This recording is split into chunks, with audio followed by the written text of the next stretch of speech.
Hello and welcome to this segment of Take 5 with Tony. Last time we talked about the GDP, the gross domestic product, and how it measures everything we buy, goods and services, but isn't a very good measurement of our economic health. Well, we do buy a lot of stuff, and how do we set prices? What exactly is in the price of a product that we buy? Well, this morning I stopped by and I bought a sausage biscuit. I have to admit, I'm a sucker for a good sausage biscuit, and gotta say that Hardees makes a pretty good one. But I rarely buy that, partly because of my own health concerns, but more so because of something called economic externalities. Now, economists would tell us that an externality refers to anything that is a real cost, but is not built into the price of a product. So what was not in the price of my $1.39 sausage biscuit? Well, let's start for one with the sausage itself.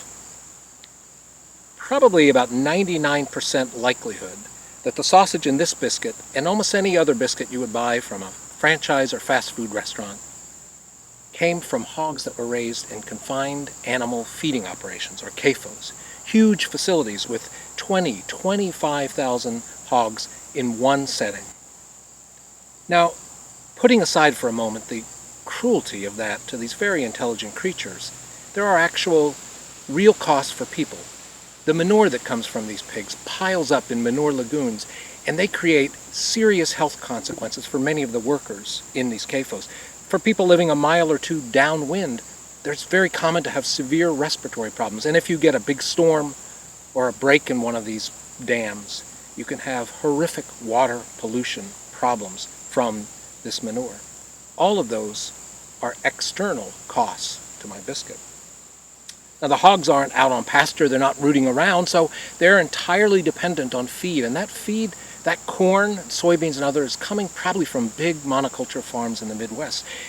And in order to sustain the yields that they have, they fertilize that. And some of that fertilizer, particularly the nitrogen and phosphorus, runs off the surface of the land into streams, into rivers, and ends up in the Gulf of Mexico, where every year a dead zone is created by this fertilizer runoff.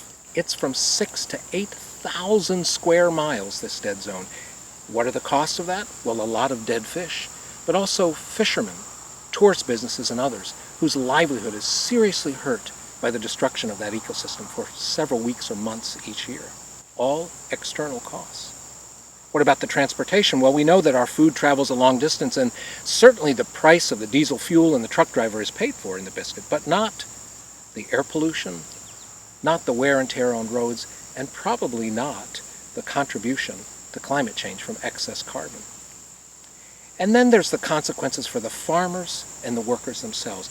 To produce the corn, to produce the hogs in the quantities that they do, not only is it a stressful job, but they make very little bit of profit on every unit they produce. And so that creates all kinds of consequences for those farmers and for the workers on the farms, in the meat plants, and in the Hardees, like the middle-aged woman that sold me my biscuit this morning.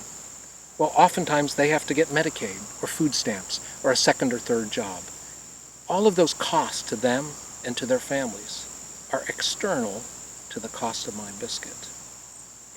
Externalities are real things. They're real costs, whether in human health, in ecological damage, or in long-term problems that we simply don't address. Somebody eventually pays for them.